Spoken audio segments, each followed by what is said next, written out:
All right, cool. And I believe that we are live now. Amazing. Yeah. GM everyone. GM everybody. We're just gonna wait a few minutes as people are filing in. So we'll give everyone a second. This is being restreamed to Twitter and YouTube, right? Or just Twitter? I think we're gonna have this recording and then we'll clip bits of it to go onto YouTube afterwards. Oh yeah, that's a good point. Okay. Yeah, just Twitter for now. Awesome. Karel, how big is the treasure team? We've got close to 30 now. Growing. Very cool. And I will dive into this more later, but it's a DAO structure, right? Yeah, exactly.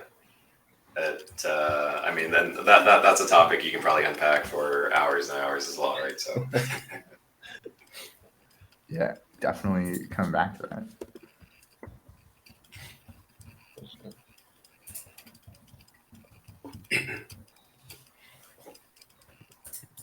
Wait, Karel, this I have to ask. Does 30 include the small brains team in the virtual world or no? Yeah, it does. Yeah. Okay.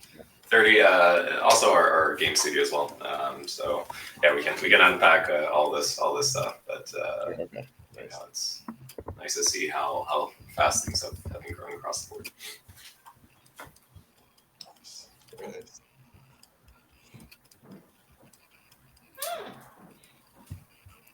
All right, cool. Well, I guess maybe we can start off with some quick introductions and then get into some of like the meatier questions afterwards. Start off, everyone. I'm Noah. I'm on the partnerships team here at Uniswap Labs, and I kind of handle everything that is crypto native companies, like the awesome guests that we have here. So, Karel, toss it to you if you could introduce yourself for everyone. Yeah, for sure. Nice to be here. Thanks, Noah, for hosting. So Karel, one of the co-founders at Treasure, small and mighty team. I mean, end up wearing a lot of hats, so do everything from like product and strategy, ops and marketing and all that stuff. I mean, really quick. I mean, I'm a college dropout. Worked in the Bay for a bit, tech companies, startups, software products. Now I'm back home in Canada and in Toronto. Got into crypto in 2019, NFTs 2021, was always kind of adjacent to everything, so didn't really go full-time until Treasure. But yeah, I mean, right before this, I was working with a group in Canada, prominent family, was employee number one, so we were doing kind of venture, we were building startups as well, and so raised a bunch of funds, helped build a bunch of startups, they had good exits, and then fast forward to the end, we had about like 14 billion in assets. And so, yeah, Treasure got started September 2021, went all in and full time in the following March. And, excited to kind of share more about our journey. Dope. I guess I'll go.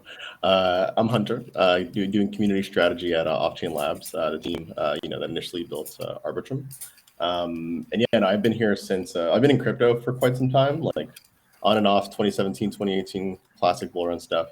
And then back again in like 2020-ish, I think, start of COVID. But I joined the team actually like June or July of 2021. And just been doing pretty much most of the community stuff since then, prior to actually last year when finally started onboarding some more community managers and market people. But I'll never forget the time that like the Treasure actually decided to make that bridge over to Arbitrum back in September, October. I'm sure we can get into that, but anyways, yeah, memories. Amazing. Well, we're super stoked to have both of you guys on. Some context for everyone that's listening. We're hosting a campaign right now called Scaling Summer, focusing around layer 2s and scaling Ethereum, all inside of the Uniswap wallet. So we want to show people all the cool stuff that you can access in Web3 and all the activities you can do from the wallet. So yeah, we have these amazing guests from Arbitrum and Treasure on right now, and I guess we'll dive right into things. Hunter, would love to ask you if you can explain what Arbitrum is as if I was a 5-year-old. Oh boy, okay, that's gonna be a little tough one. You might have to be like 7 Yeah, or something. or to finish this one. you can take it, yeah, a little bit higher level, but just the baseline, like, what is the layer 2? What makes Arbitrum special? Totally. No, 100%. Yeah. So high level, Arbitrum is a suite of Ethereum scaling solutions. There's Arbitrum Rollup, which essentially is what the Arbitrum onchain is built after, kind of like a flavor of an optimistic rollup. And the Trust chain, which essentially is what Arbitrum Nova is built off of from a tech perspective. And then, of course, now there's the Arbitrum DAO, which governs both those public chains and, pretty much a ton of the token supply. But yeah, in a nutshell, Arbitrum is a Ethereum layer 2 scaling solution. Gotcha, super cool. And what is sort of, at Uniswap, we also have a split up of like, Uniswap Labs and the foundation. What is kind of the relationship between Offchain Labs and the Arbitrum Foundation? Yeah, it's a good question. Yeah, so to be clear, I'm from Offchain Labs, indicated by the shirt. Make sure to this one instead of the Arbitrum one.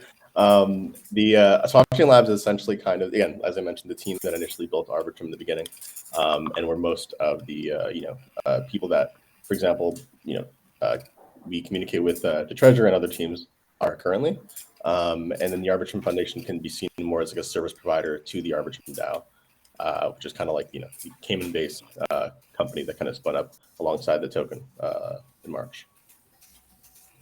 Okay, super cool.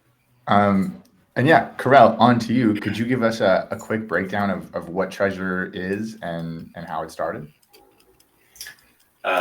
Yeah, so as Hunter said, we go way back with Arbitrum, but Treasure, I'd say is one of the leading game ecosystems here on Arbitrum, and maybe even also across Web3. At least we like to think and hope. So we're building an interconnected network of games. We're focused on the indie segment, and so we have about 15 games today in the ecosystem. This includes and is not limited to. We're at the stage where we can't list all of them, which I think is a good problem to have. But games like The Beacon, Mighty Action Heroes, Zverse, Knights of the Ether, Kaiju Cards, Battlefly, and many more. We're all about interop, and so all the games being connected in some way, shape, or form, whether that be through gameplay or economies and stories. We've got a really vibrant community of players and developers, and we're also building a whole bunch of tech and infrastructure that really helps to kind of bring a lot of this to life. We're building our own games too. We have a game studio called Darkbright, and really this is, as I think the entire space is trying to do this, but really bringing kind of Web3 to the masses in a way that is just easy and accessible and like fun first. And so that's really part of that. And everything in our ecosystem is powered by our token magic. We started all of this again back in September 2021. I think Arbitrum, like you guys, launched August 31st. I think is a herald day in Arbitrum history. So we started around that time. It was actually around the time of Loot. And so if you're not familiar, it's 8 words on a card. They were represented by kind of like fantasy style game equipment. So like a sword and a chest plate and helmet and stuff like that. So kind of like flipped the script on NFTs a little bit, sparked this movement of kind of bottom up like community formation on these like building blocks as a concept. And so for us, it really helped us form this thesis initially on kind of finding a way to bring different metaverses together in a way that was very community driven. So, we saw this concept, dreamed up our token magic as kind of the reserve asset that could bring many games together and kind of unite them all. And then also created these things called treasures, which were more the commodities. So there are things like gold and lumber and cattle and stuff like that. We gave it all away for free. So it was a free mint and fair launch, fair distribution. And so we try to kind of dog food this by, creating our own original IP, something called Bridge World and Legions and Small Brains, which you might have seen if you're, been on Arbitrum for a little bit. But really, this is a way to kind of prove out this thesis of could we create, simultaneously hopefully successful kind of games and worlds and metaverses that were sharing the same community, resources and all that stuff. And so it kind of leads us to where we are today, where, we saw this groundswell of developers and studios kind of coming in. They started to kind of build with us and, kind of connect into our network. And so, really just working to try to build, treasure into this network of games, pioneer a new way of experiencing gaming through Web3. Very cool. Yeah, I feel like Web3 gaming is one of those just like enormous opportunity spaces where we all know that there's a ton of alignment between those subjects, and everybody's obviously trying to figure out what the right way to do that is. To stay on those early days a bit, did you guys have plans of like a gaming organization like before Loot came out, or was this very much like Loot came out? Is that how you found your co-founders and then kind of came together around this idea, iterating on that? Yeah, basically, it formed around the Lootverse, and I think part of that was kind of tacking on to the really the opportunity. I think it was this confluence of like wanting to do something that was very creative, that I think was built on really the nature of Web3, which ultimately is all about kind of network effects and how we can kind of find a way to just like kind of reshape what gaming looks like. Thinking about sort of the some of the pains that we sort of saw with kind of the developer crowd, walled gardens, but then enabling just a new way of like contributing, building together, and as we sort of see this DAO structure kind of playing out as well. And then with Loot, it was kind of that just like perfect kind of spark of tying all these different things together. I think if we look back, we probably wouldn't have dreamed that we'd be able to do what we've been able to do with Treasure today. And I think part of this is just going along with the ride, and also kind of thinking about where the puck is going, I guess, if I want to pull a hockey analogy. Awesome. And yeah, I guess you guys were talking about it a touch at the beginning. But yeah, Loot, for those who don't know, was a collection released on Ethereum. And so what is kind of that origin story of like, let's go to Arbitrum and do this? And we'd love to hear that from like both of your perspectives. So Hunter, if you want to start off, at Arbitrum, did you guys see this forming and go after them? Or what were those beginning days like? I know from the very least from my perspective, my first exposure to Treasure at all was talking to John in the DMs when he was trying to bridge Magic over from Ethereum to Arbitrum. And I remember at the time, like, I'm looking at Magic. I think at the time there's another project that had the same ticker. I'm like, yeah, of course, and I obviously plugged them into the rest of the team. And I remember maybe like a week or so after that, like one of the most popular things I think on the chain was just like these mines that like Treasure had essentially on its front end, like kind of that enabled you to like kind of boost your emissions with Magic.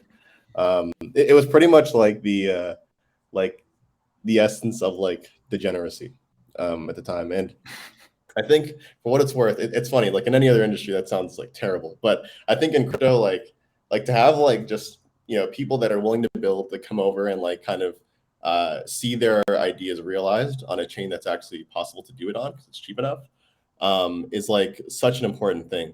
And I think that's what I think like definitely drew me, at least personally, and obviously at Offchain Labs, and whatnot, to like really gravitate towards like this like awesome thing these guys are doing. Because obviously, yeah, like you guys are mentioning that there was still some integration there, but and I don't think Small Brains really came out until like maybe like a month or two after that, right? So like there was just these guys were like literally hitting everything, like every nail on the head in terms of just creating like a grassroots community, getting people dedicated to just like what they were doing, and they definitely like 100% like kicked off like NFTs and like a lot of that stuff on Arbitrum to begin with. And like right before that happened, I remember like strategizing with AJ, like what are we gonna do? We're like trying to organize with like some of the smaller NFT projects at the time, because I think there was like the only NFT marketplace was like some random kind of like crappy one that someone made and just forgot about. It was such a different time in Arbitrum's history. It was still a very DeFi focused chain actually in the beginning. And I think GMX was really the only thing that people really cared about at the time. But Treasure, without a doubt, like brought a whole like a ton new eyes to to the chain itself. And I think that's one thing that I've at least myself have tried to stay true to, like while being here, is like putting the ecosystem first versus yourself. And like it sounds like an obvious thing to do, but it's at the end of the day, like I look at Arbitrum's marketing as Treasure. I look at Arbitrum's marketing as like GMX, like literally every project that deploys. To me, like we have an incentive to help them build the best business they can and help them market themselves, because at the end of the day it'll result with as more usage of Arbitrum, whether there's a chain or like even just like building more of an organic community around it. So that was definitely my earliest ties with Treasure, and obviously ever since then it's just been great. They definitely sparked like a whole new kind of like ecosystem within Arbitrum itself. So yeah. Nice. Yeah, I mean, if I can quickly add, I think there was, I mean, from our vantage point back then, I mean, there weren't really like all too many options, in terms of just like having a great, and true sort of like layer 2 solution, and also just given sort of what we had seen in terms of the adoption on the DeFi side of things. I mean, it was like super interesting already, but it was also just like green pastures for us to kind of come in as well and really try to bring to life the NFT gaming side of Arbitrum. And so it's kind of this bet on what we really believe to be the ability for us to kind of be a big fish in a growing pond, and hopefully kind of grow with the Arbitrum network as well. And so I mean, as Hunter said, it was a really different time. We grew together, and part of this was having to also lay some of the bricks and the initial tracks for folks to kind of build upon. So we brought and created a marketplace. There was like no real great way to like look at an NFT even, and so that was something we needed to kind of do very different now. I mean, it's nice that there's like OpenSea and there's so many other like infrastructure providers that are supporting Arbitrum, and just is kind of that good signal of like a real and true and growing and kind of flourishing like network that's kind of being built out here. And yeah, I mean, I think part of this is just like growing with them. They've been super helpful along the way. I mean, not even just at the kind of early stages of helping us kind of come over, but really for us to kind of build and turn Arbitrum into just like a heavy hitter as it relates to gaming. And even folks who are like outside of Treasure, gaming on Arbitrum is not just us. There are so many more, and we're seeing a lot of folks pay closer attention to everything going on here, which is awesome. Totally. Yeah. Oh, something you mentioned there about kind of like laying the tracks for other people to continue doing this. One of the things that I think is a bit undervalued or overlooked is that when someone's doing something like net new in crypto, there is literally no playbook for any of this. Like everyone is making this up as they go. Even after this last whole sort of cycle of NFTs that we've had. There still aren't, like, say you're a big brand or something, like a perfect playbook for coming in and knowing how do I use this technology to achieve what I want to achieve. So big respect to you guys for kind of, searching around in the dark with a flashlight for a bit, looking for like the proper ways to get everything done. One of my sort of like core personal ideas is that more people will be brought into crypto by the things that they love. So whether that's gaming, art, music, fashion, whatever it is, the stuff that people love will kind of hopefully get them over like a lot of the UX problems that we have to get into here and do stuff. So a question for you guys, what is a game that you guys love, like a video game? You want to go, Karel? Karel, or you want me to go? Feel free to go first. Okay. So I'm gonna split it up between two things. If it's just like a game that I just like to just default to, mind-numbing, throw on a YouTube video, on the side of it and play. Left 4 Dead is one of my favorite games of all times on Steam. Love that game. Also, part of it too, for what it's worth, and I feel like this kind of ties a little bit into crypto, is the the amount of creativity you can still put into a game that's that old. Because if you're not familiar, pretty much people are able to like reskin the existing characters, create new maps and stuff for this game that's like literally, I think it's like over 10 years old at least. I think Steam has like that capability somehow, but yeah, I think I play that game quite often actually, and if not that, GTA. I just love GTA. Yeah, like, online wise, yeah, those are my favorite games. Awesome. I mean, for me, it's hard to choose. I think if anything, the one that I always kind of gravitate to, which is maybe more on the like competitive side, is StarCraft 2. I mean, I grew up with just like the entire Blizzard franchise. Taught me a lot growing up. I think it's pretty applicable as a founder, honestly, of like what it kind of teaches you. Definitely not something to like sit back and relax on, but it's been one of them up there. I mean, RPGs. There's a Chocobo up there, so Final Fantasy is a big one. Love it. My PFP usually is a black mage, so it's one that is near and dear to our hearts. Oh, RuneScape. Very too, cool. You play RuneScape. Oh right? yeah, you can't forget them. Yeah, for sure. That's an obvious one. You just straight up stole my answer, Hunter. That's Oh, what I'm I was sorry, doing. There you go. I mean, one thing I'll add is like, if anything, it's almost like one of the OG like metaverses is like Neopets. Like one they exited, which I mean we'll talk about, but I mean it was something that I grew up on. It was super fun. Oh, Yeah, it's funny looking back on things like RuneScape, or even like when I was like younger than that, like a Webkins or something, and realizing that there were these little like hidden and sort of the path going to crypto and NFTs and Uniswap, that like there were these ideas in my mind from a young age of like online places to interact with other people, assets that you have in those places and things that you can do with them. On RuneScape specifically, like the idea of exchange is there, which is crazy. Or yeah, I mean the idea that you're online as like an 8 to 10-year-old, like exchanging stuff with people playing the game all over the world. Yeah. I mean, I think games themselves are metaverses, right? And I think like these game worlds, it's it has all those different kind of facets to it. The only thing is it's historically has just been a closed box that you can't get out of, right? And so I think part of that, there's that vision of like creating that like central metaverse and place that everyone kind of goes into, the meta vision or whatever. But I think it's it's for us, like we see it sort of differently, and that's why we're super focused on this like network of many kind of games and coming together in like a gigaverse of sorts.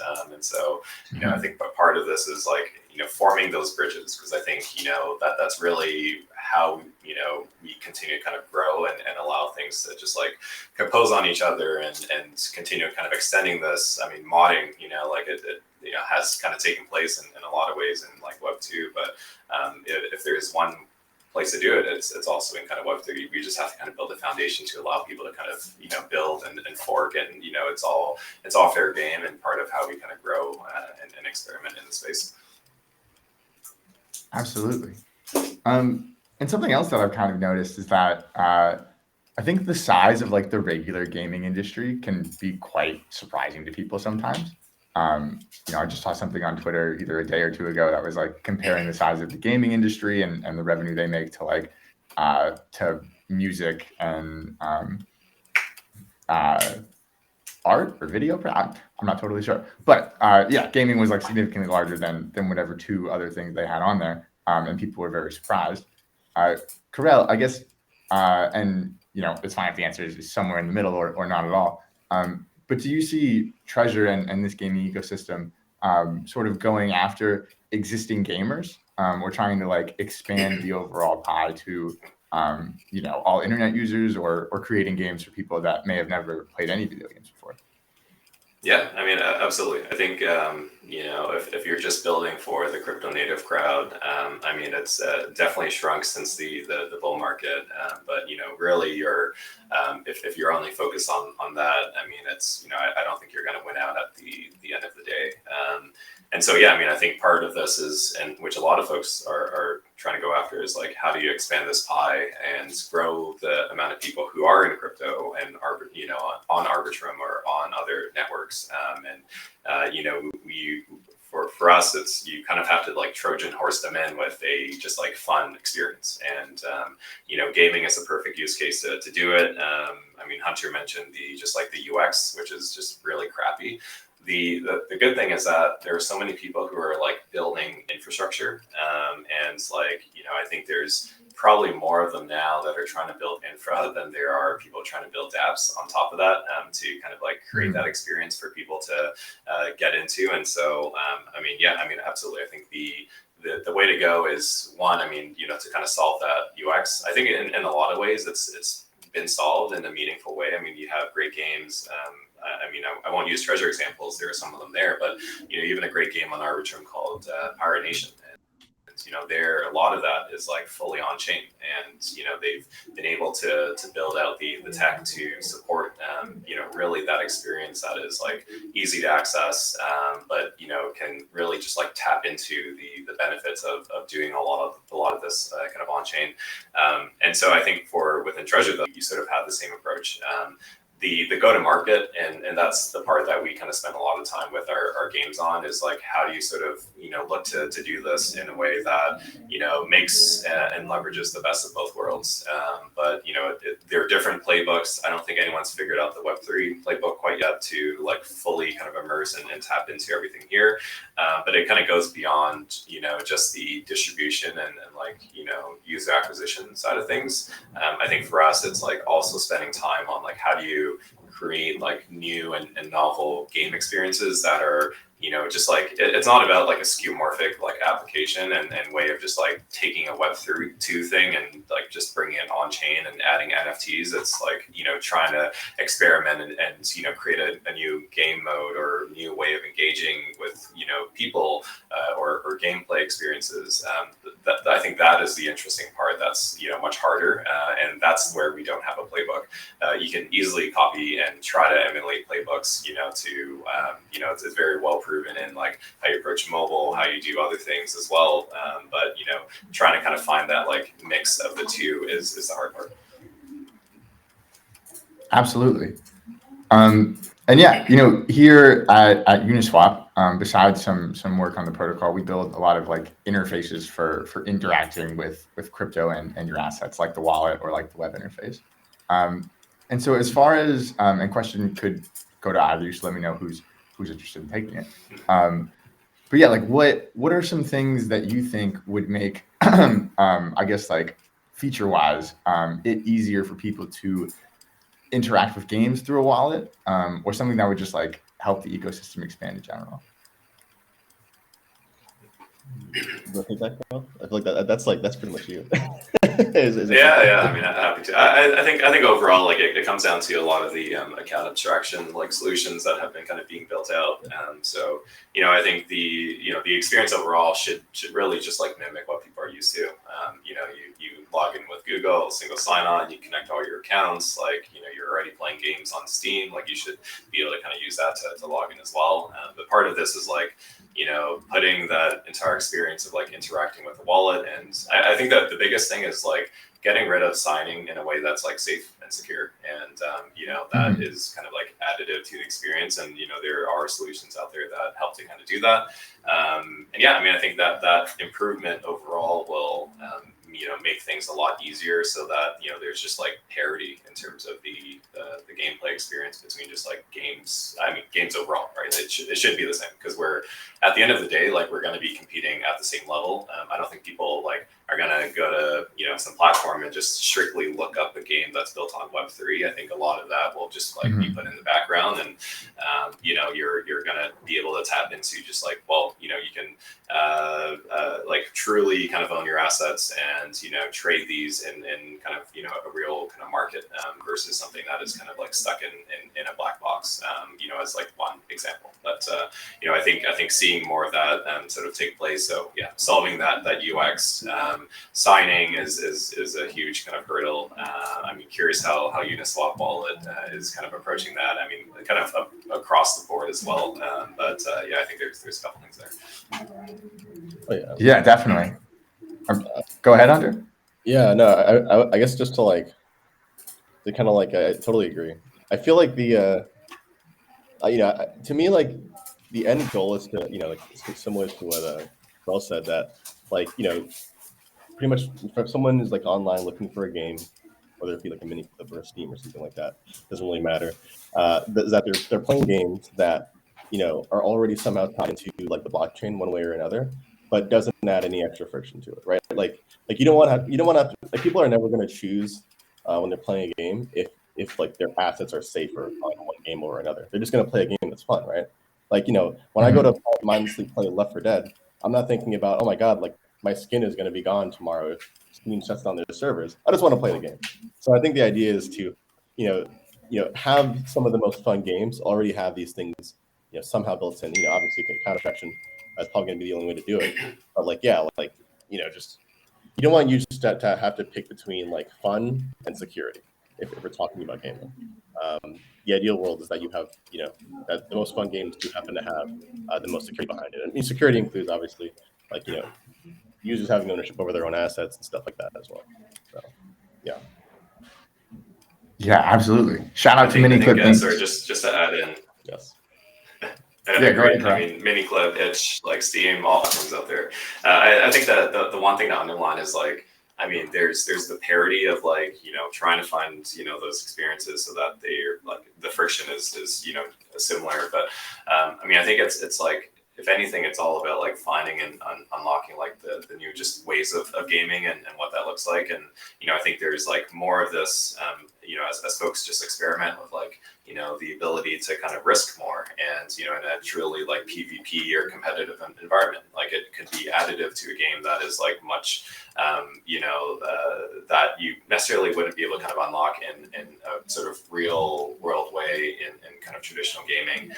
But it's I think for us one of the big things that I think will be actually possible is kind of that composability and interop between games, right? Because you don't necessarily have to go to a Fortnite and ask them if you can integrate into their game or leverage their assets, or a lot of that is just kind of one way partnerships IP licensing. It can already be done, but really it's for this to kind of happen in a permissionless way, where you can take things like game state and pull a lot of that stuff kind of in game and on chain. And so for us is how can we kind of create those experiences that again really is open, anybody can kind of build upon and kind of have that tap into within their games. And I think it'll be I think a novel, interesting kind of thing to experiment with. But yeah, I think it's doing new things is I think what we should all be trying to do, and not copying. Totally. Yeah, one of the big conversations around I think all crypto apps in general, and gaming specifically is how can we create really net new experiences for people that wouldn't be possible without the infrastructure. And so yeah, like you said, a few come to mind. Obviously like PvP stuff, but as well as more NFT culture side of things. I can imagine wearables in there. I can imagine music or people's art in different spaces. I guess, do you guys have a favorite one of those kind of new use cases that you either see emerging or kind of just are hoping for in general?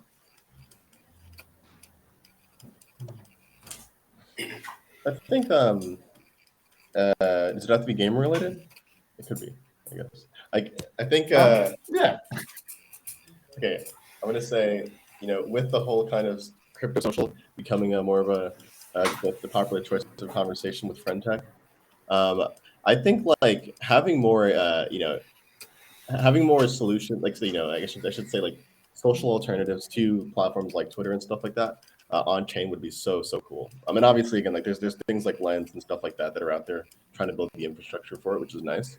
But I think it's funny, before coming here, I was a big kind of alt chain person. I would be I'd probably try new chains every other week. Not even Ethereum related, right? This is back when the only type of scaling solution we call it was Polygon, right?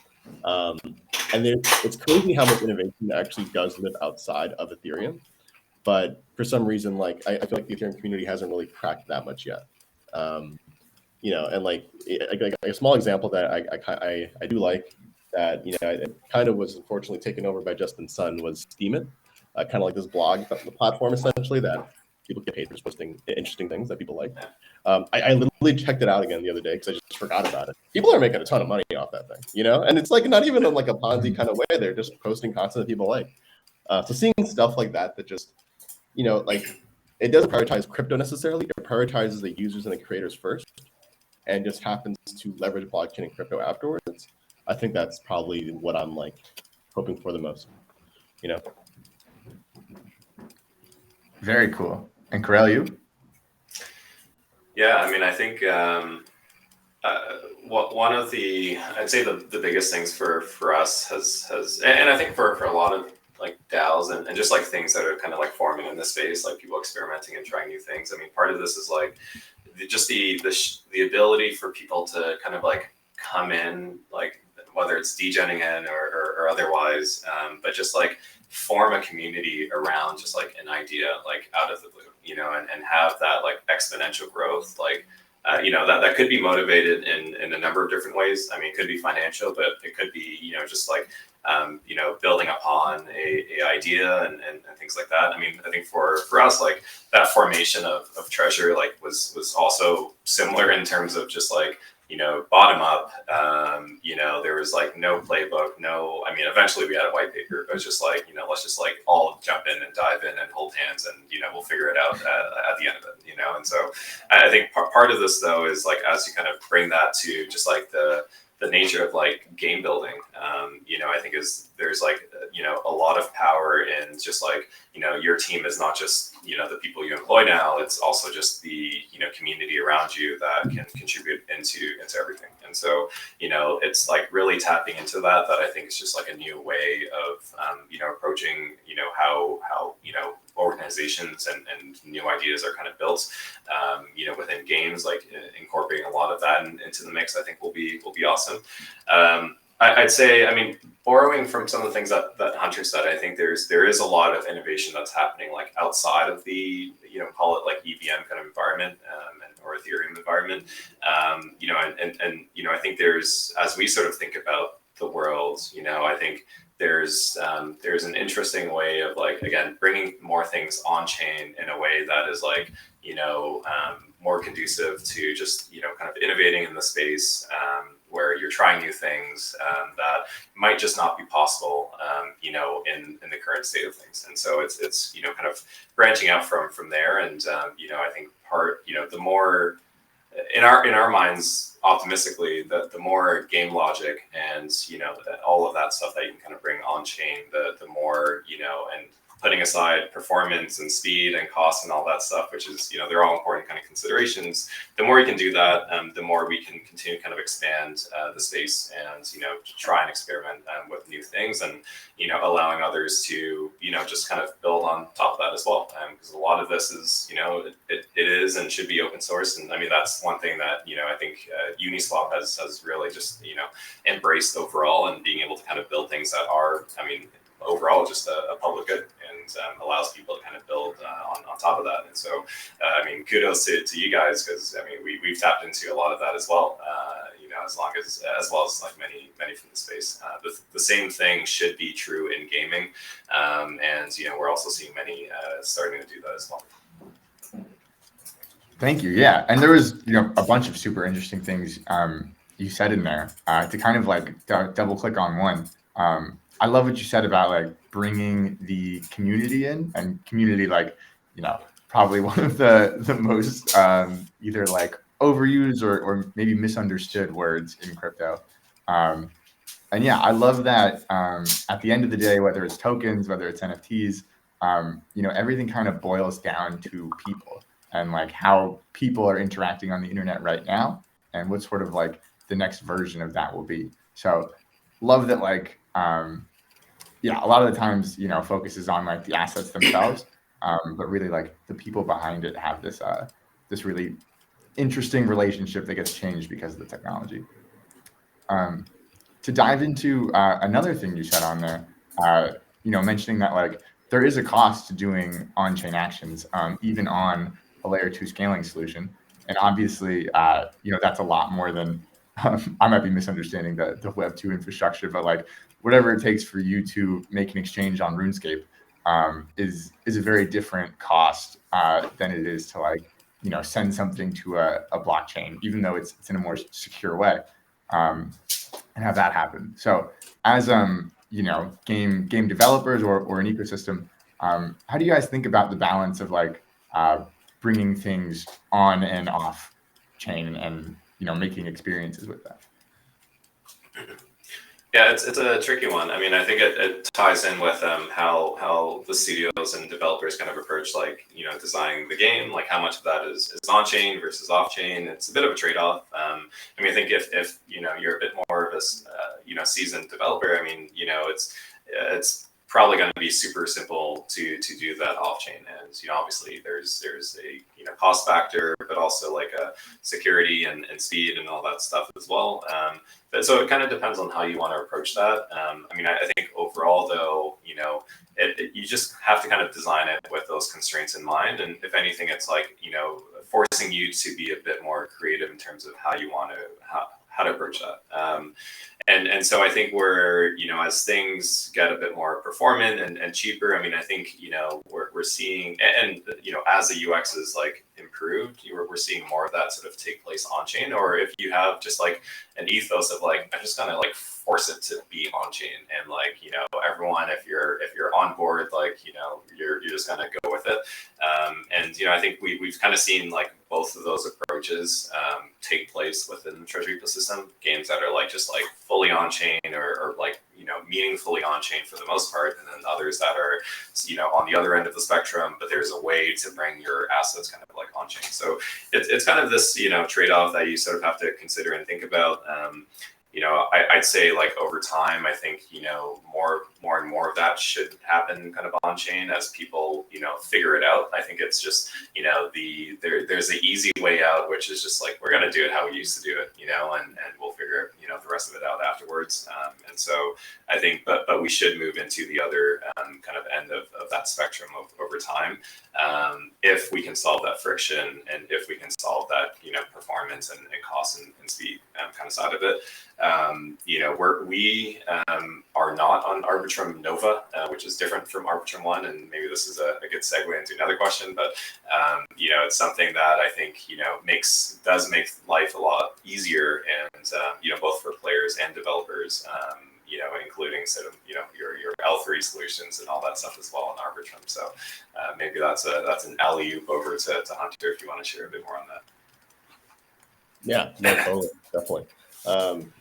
I think I think like just kind of touching on what you said there, Karel. I think part of why I like working here and like picking the brains of the developers here is that like I feel like one of the general ideas I think about Arbitrum is giving people the power to pretty much build whatever they can imagine, very broadly.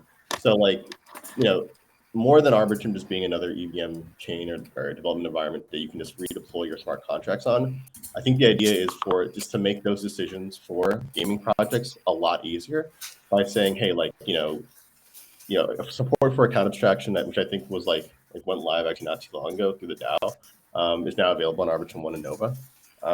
There's an update that, or I should say like an upgrade that Offchain Labs is working on called Stylus that should bring down costs on One and Nova by like 10x, and just make things a lot more cheaper and just more efficient, since they'll be able to code in like Rust and stuff like that instead of Solidity, or even upgrade existing Solidity contracts into Rust or Stylus smart contracts. So the idea here is to like not necessarily like start building out like Arbitrum like services like an Arbitrum wallet or like an Arbitrum whatever it may be. I think the idea is to like just make the ground level, the foundation of what developers are building on as composable as possible, right? So again, instead of having the devs or like projects kind of conform to whatever the chain can provide, the idea is that the chain should be able to essentially do whatever you want it to. That I think is just like the idea of like what I think Offchain / Arbitrum as a whole should be for these builders. Just a chain where technically you're only limited by what you can develop, like like yourself. But that being said, yeah, I think Arbitrum Nova has definitely been seeing like quite a number of more gaming projects starting to deploy there over time. I'm hoping like in the near future there might be some sort of like gaming thing, like this big gaming thing that happens. Hopefully soon that maybe we'll work with the foundation on doing. But definitely, it's just a trade-off, right? Like I mean, like Karel said, like I think like ARB1 obviously currently has lion's share of the TVL, the activity, etc. But you do make that trade-off of having more expensive transactions because you just have like the full security that Ethereum can offer, right? Versus Nova, where it's like you do make some sort of a trade-off, but you get like the transaction fees are like really just minimal there. So it's kind of funny because like they already kind of went through the process of like going on like a new chain, quote unquote, when ARB1 first launched. So I'm sure like their migration over to Nova, which they recently actually partnered with Hop to have Magic kind of bridge over, is kind of a similar situation. Funny enough. Gotcha. And is Arbitrum Nova like a big focus for you guys right now? Do you have a preference, like as you go out and talk to teams, talk to builders? Do you just try and get them like whatever fits their specific needs? Yeah. So I think the idea is to never push anyone onto a product that Offchain or whether it be Offchain or the Arbitrum Foundation is trying to push. The idea is for like projects that are coming to again Arbitrum or Offchain. For us to say, okay, like what do you guys need? Like what are you building? And then kind of pick the right environment. And like you recommend an environment, I should say, for them, right? Because at the end of the day, these are permissionless systems. They can do and launch whatever they want, right? So Nova may not make the most sense, for example, like a DeFi project that's looking for a ton of liquidity, looking for a ton of connections to existing DeFi projects.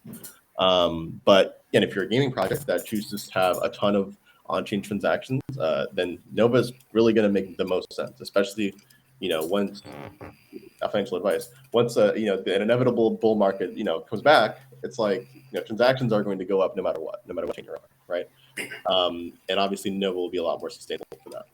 And then of course we recently like announced the orbit chains. So like if teams do feel like they need a layer 3 or layer 2 for that matter, then they also have that option. So I definitely think the idea here is that not one size fits all. It's really just kind of what you guys are trying to build and how I guess the Arbitrum stack can fit in there. Mm-hmm. Very cool. And could you actually dive into Orbiter real quick and just kind of like give people a brief overview on what that is? Yeah, totally. So orbit chains are essentially like you can call them like layer 3s, essentially built on one of the Arbitrum public chains, which is like One or Nova. But like you essentially just get like complete ownership over your own chain, similar to how you can frankly like it's kind of funny because I think sometimes I see people kind of say like how they prefer to just have like a layer 2 versus like a layer 3 or this and that. At the end of the day, it really is just comes down to like marketing. Like in all reality, like you're not really going to feel a difference. And frankly, like it might even be orbit chains actually are probably a lot better for most teams than layer 2s are, just because off ramps and on ramps for centralized exchanges, it's just a much better flow. Because otherwise you have to like kind of bridge on to Arbitrum 1 or Arbitrum Nova and then kind of back to Ethereum and then back to a layer 2, right? But the idea is that it's just essentially like an Arbitrum chain that either the DAO can control or just the team building can control themselves. They can customize the fee token. They can customize the validator settings. Like pretty much, it's like a fully customizable chain that you can use for whatever your needs are. So I'm definitely looking forward to some of those orbit chains launching soon. I know there are a couple teams currently working on those. Gotcha. Super cool. And Karel, to kind of take it back to you for a second, I would love to know more about like the role of magic tokens within the Treasure ecosystem. Yeah, so it's the reserve asset of the ecosystem. I mean, it really, for us, like we kind of built it as a way to align our communities together around, again, this like kind of network thesis. focused on gaming. So it has a lot of different roles that it plays within Treasure. So kind of like, I'd say 4 categories, like play, commerce, infrastructure, and then coordination. So as we think about kind of playing, within games, it's used as a currency, unlocks like utility and all that good stuff. On the commerce side, use it within the marketplace. So we've had a marketplace since the early days. I'd say one of the kind of first and probably the biggest on Arbitrum. And that was primarily kind of driven on like our Magic token. I think we've probably done like over 275 million in kind of volume on it, which is awesome. It's used in our AMM as well. So we do have something called Magic Swap. It's used as the base pair for some of our native game tokens as well. Shout out to Uniswap for that as well. We have it on our infrastructure. So over time, as we kind of build our infra and tooling, we do want it to kind of play a central role there, and also a future chain as well for Treasure, which we've talked about. Not much to give in terms of alpha on that, but that's also something that we're thinking a lot about as well. And then just on the coordination side, it's as we think about governance, it does play a core role there, and as just allowing people to contribute to just the broader sort of growth of Treasure and everything kind of going on here. It does kind of centralize around that. Guilds kind of forming, a lot of folks who kind of are coming together and building with us. It's been an awesome thing to kind of see. Super cool. And I probably should have mentioned this earlier, but for anyone tuning in who hasn't completed the Scaling Summer Treasure and Arbitrum quest this week, if you go to Layer 3 or any of our tweets that have a link to the quest in there, you can go and mint your Treasure Gaming tag on Arbitrum. And Karel, could you tell us a little bit more about what the Treasure Gaming tag is for? Yeah, for sure. So it's the Treasure tag, and effectively, it's pretty simple right now. It's a gamer ID that kind of lets you represent yourself within the Treasure ecosystem. If you're familiar with like an ENS kind of domain, it functions quite similarly. And really is to kind of form that basis of like your identity here. So over time, as you kind of progress, you build a reputation, you do things and participate. It's free, it's soul bound. We wanted to design it in a way such that like if you wanted your name Karel or Noah or Hunter, you didn't have to claim it first and then be forever locked out and had to come up with some like really crappy a pseudonym. And so you can get what you want, but part of this is just having something that persists with you as you grow with us. It's something that is integrated into our games as well. Over time, we do want to do a lot more with this, like kind of for you as a player across Treasure and across like many other ecosystems as well, for it to be able to kind of align all of these different things together. And so it's super easy for a lot of other folks who've been in the ecosystem. Like you kind of needed to participate in different things. So we run a lot of tournaments, a lot of kind of reward winnings, badges, achievements, and for us to kind of build this platform, let people in, let people discover all the games here, and for that to really be your like entry point into all that. Amazing. And I think something super interesting, which can sometimes get lost, is that while we generally describe Treasure and Arbitrum as projects themselves, you guys are also ecosystems with tons of stuff going on inside of them. And so I guess I'd like both of you to answer, but I'll pass it to Hunter first. What is something in the Arbitrum ecosystem that you are like most excited about that's coming up? There's so many. First of all, I'm obligated to say Smallville. Very excited for that. Very, very excited for that. I'm like low key like a small brain whale. But I think I think generally I mentioned earlier, like to date, Arbitrum has mainly been known for its like DeFi ecosystem, very bustling DeFi ecosystem, and of course like the really strong gaming ecosystem that Treasure really led the charge for and built.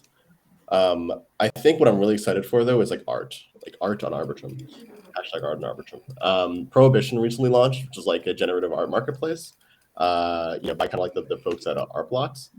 It's such like a cool, take on like, making art fully on chain, since all the art on Prohibition is completely on chain, and just kind of onboarding more people from like kind of the cultural side of things, right? And I think that's why, at least to date, a lot of the like really active art communities I've seen aren't really on Ethereum. They're on like Tezos. They're on like these like just all layer ones essentially that we're not exposed to at all because we don't care if it's not on Ethereum, right? So at least personally.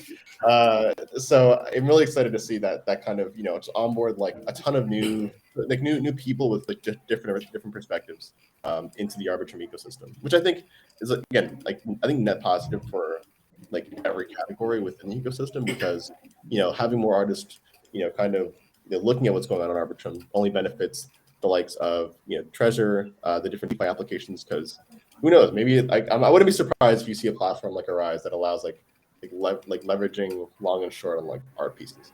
You know what I mean? Like anything is possible. Yeah. But yeah, definitely art, I think is what I would say. Awesome. And Karel, you? Yeah, for sure. Shout out to Jordan at Prohibition. I mean, it's one of the things I think is, if anything, like crypto is culture, and I think part of that is seeing more of an influx of that stuff kind of happening here, and yeah, I mean, I think for us, I'll build on top of like what Hunter said. Smallville is like, we're excited by it. We have just like a great team that is building that from the ground up. And, for us, like taking this form of a like life sim plus like strategy RPG game, and like, things are coming together there. And, we're just excited to launch it. And, to kind of see this, original IP go from just like these crazy monkeys with like expanding head sizes that like just gained IQ and just like was an on-chain art experiment, basically, that John Patton, who was supposed to be on this call, couldn't make it, sadly, but to have that then morph into the start of an ecosystem that begins with like a flagship game and title for Treasure, I think is going to be awesome. I'd say, the next one sort of coming up, and again, it's hard to pick favorites or just like identify one thing, but the next game that we announced, I think earlier this year, was a game called Kaiju Cards, and they're a great team, great game, great studio that they've come from just like the world of animation, and like their IP is just off the charts. It's very unique and interesting. They come from like Nickelodeon and Apple and Adult Swim, and just like great kind of shops that it's very different. So they're building like a deck building roguelike game, and it's just I think having this like focus on IP is very differentiated. And as we think about just like the applications of that beyond just like it coming to life in the game, like I could see this on, like a Cartoon Network. I could see this in other kind of areas. And so, I think part of this is like thinking in a bit more of a like ambitious kind of way. And, we're seeing a lot of teams who just like are stacked. And it's not just them as well coming into the space and building on, whether it's Arbitrum or elsewhere, it just is a good signal of like things maturing, that, you have serious people coming into crypto and building here. So that is an awesome thing to see across the board. Amazing. Yeah. Excited to see what's coming from both of you guys. We're coming up on time here. We have about 1 minute left. So rapid fire question. All three of us work at amazing crypto organizations. Hunter, we can start with you. What's your favorite thing about where you work? Ooh, it's a good one. I would like hands down just say the people, number one, and the and I would just say like our mission. Like it's I've been here for like roughly like 2 years now, and I definitely would not still be here if it wasn't for just like how dedicated the team is really to just really empowering the builders and like pretty much entrepreneurs to choose Arbitrum as their home to build, which is why like any project, small or big, whenever I see them choosing to launch on Arbitrum, One, Nova, etc., it just makes me personally so grateful because it's no small decision to pick essentially like the new home that you're going to be building on, and that's why I take like everyone just as seriously as the next. But yeah, definitely the people and just the mission that we have for sure. Love it. Really quickly for me, I'd say people overall, Treasure wouldn't be what it is today without the, core team for sure, but also kind of early believers in the community coming into together. I think it ties in with just like culture of not just Treasure, but also like Arbitrum. Like it's much more collaborative versus like competitive, and it's like there's something in the water here that's like very different, and it's I think it's kind of ties in with like how we want to build together, and it's everything's so supportive. So all of that, I'd say. I can go on forever. But... All right, that's awesome. Well, everyone, if you haven't yet, please go check out the Scaling Summer Arbitrum and Treasure DAO Quest. It's the first 2 weeks of a longer campaign that we're doing. You can find them on any of our Twitters. We have a few threads that have been put out. Thank you guys so much for taking the time to hop on today. And yeah, excited to chat again soon. We'll stay in touch. Likewise. Thanks. All right, thank you guys. See ya.